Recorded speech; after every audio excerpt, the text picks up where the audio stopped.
Assalamualaikum warahmatullahi wabarakatuh. Kembali lagi dalam bincang-bincang bencana.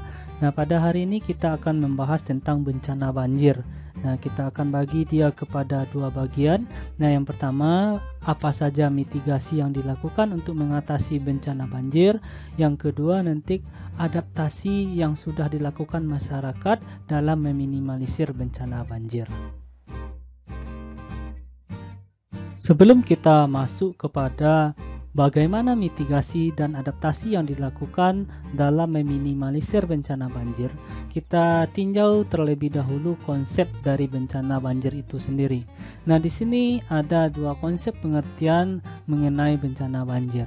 Nah, apa saja? Nah, yang pertama itu banjir itu dikatakan aliran air sungai yang tingginya itu melebihi muka air normal, sehingga air sungai itu dia akan melipas dari palung sungai dan menyebabkan adanya genangan pada lahan yang rendah di sisi sungai. Nah, dari pengertian yang pertama ini, naiknya air sungai sehingga tidak tertampung lagi oleh sempadan-sempadan sungai, sehingga akan menimbulkan genangan-genangan air yang terdapat pada sisi kiri maupun pada sisi kanan sungai. Nah, pengertian yang kedua itu dikatakan bahwa banjir itu adalah gelombang yang berjalan dari arah hilir sistem sungai yang berinteraksi dengan kenaikan muka air di muara akibat badai. Nah, ini ada berjalannya air dari arah hilir sehingga nanti dia juga akan bertemu dengan air yang ada di muara, sehingga pertemuan antara arah hilir dan naiknya muka air di muara inilah nanti yang akan menimbulkan gelombang banjir. Mau tidak mau, banjir itu dia nanti akan melebihi atau berpindah ke kiri dan ke kanan sungai juga. Nah, inilah dua konsep pengertian banjir yang sudah dikemukakan oleh beberapa ahli. Nah, yang perlu kita perhatikan di sini adalah ini kita akan membahas konsep banjir yang dua ini. Nah, kita tahu bahwa banjir itu banyak juga jenisnya. Ada nanti banjir bandang yang mana banjir itu dia membawa material-material besar seperti tanaman, pohon-pohon, bahkan nanti ada tanah. Bahkan nanti banjir yang disebabkan karena adanya naik permukaan air laut atau kita kenal dengan istilah banjir rob. Nah, jadi untuk pembahasan kali ini materi kita itu akan tersangkut kepada dua pengertian banjir yang ini. Tadi kita sudah mengemukakan dua buah pengertian banjir yang akan kita bahas pada kesempatan kali ini. Nah, kita tinjau juga sedikit apa saja faktor sehingga banjir itu dia terjadi, atau apa saja faktor-faktor yang menyebabkan terjadinya banjir. Nah, yang pertama itu adalah permukaan tanah itu lebih rendah dibandingkan dengan muka air laut. Nah, ini bisa saja terjadinya penurunan muka tanah. Nah, penurunan muka tanah ini juga bisa dilakukan karena pengambilan air tanah itu secara berlebihan, sehingga dia akan menimbulkan cekungan-cekungan yang ada di dalam rongga tanah sehingga permukaan tanah itu dia akan menurun. Nah, yang kedua itu terletak pada suatu cekungan yang dikelilingi oleh perbukitan dengan pengaliran aliran yang sempit. Nah, ini kita tahu bahwa sungai itu merupakan batas aliran antara dua buah punggung bukit.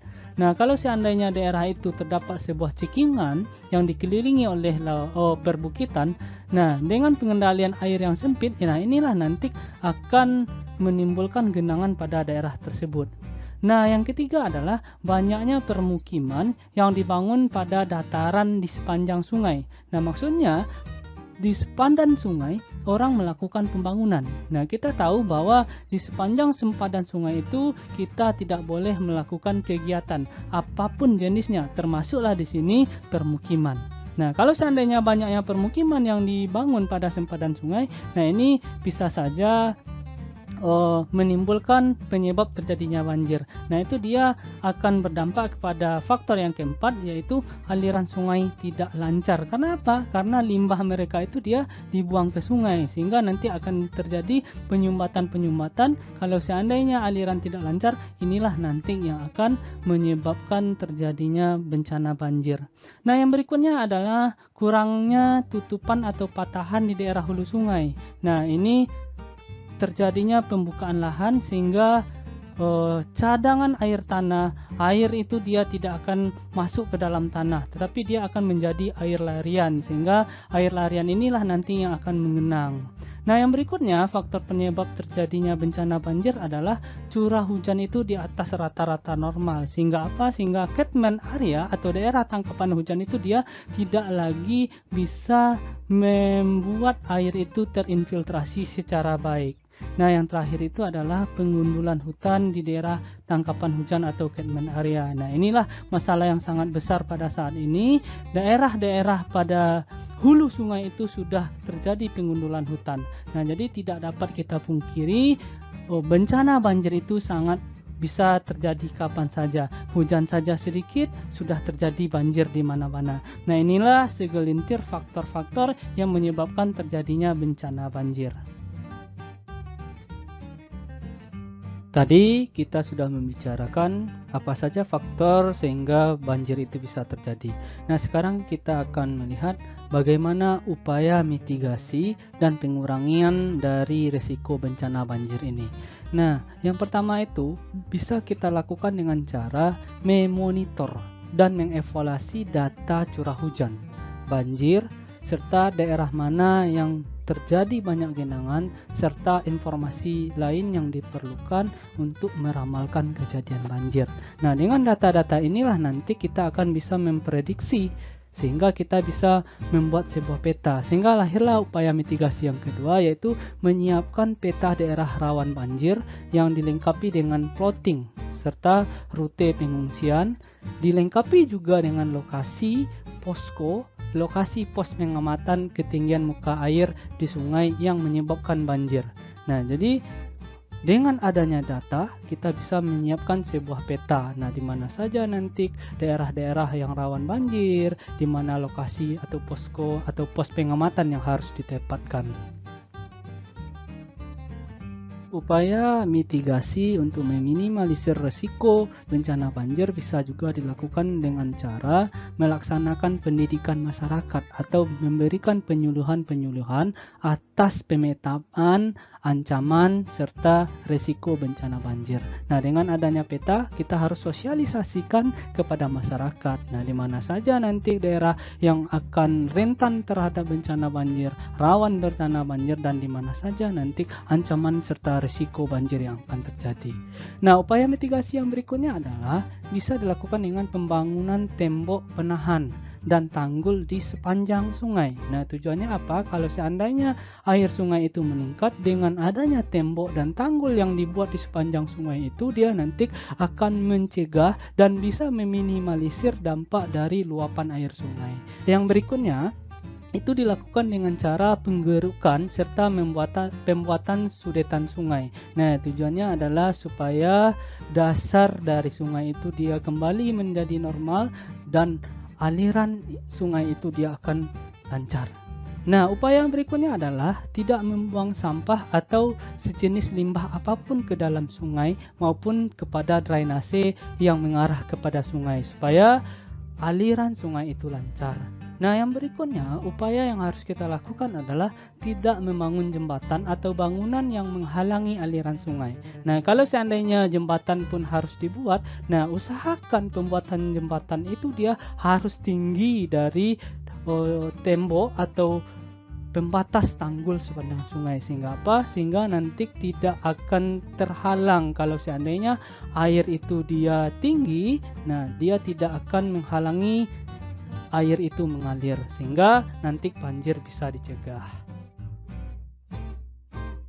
Upaya untuk memitigasi bencana banjir yang berikutnya adalah tidak menggunakan dataran banjir untuk permukiman atau hal-hal lain di luar peruntukannya. Nah, inilah yang terjadi di daerah kita. Banyak daerah-daerah dataran banjir ini digunakan oleh masyarakat untuk permukiman. Sehingga apa? Ketika terjadi luapan air sungai, nah dataran banjir yang sudah dirubah oleh masyarakat itu untuk permukiman, nah dia akan terjadi genangan. Nah, jadi banjir pun tidak dapat dielakkan. Nah, jadi tidak boleh kita menggunakan lahan dataran banjir itu untuk hal-hal yang di luar peruntukannya. Nah, yang berikutnya adalah menghentikan penggundulan hutan di daerah tangkapan air atau catchment area, serta adanya praktek pertanian dan penggunaan lahan yang bertentangan dengan kaidah-kaidah konservasi air dan tanah itu dia dihentikan.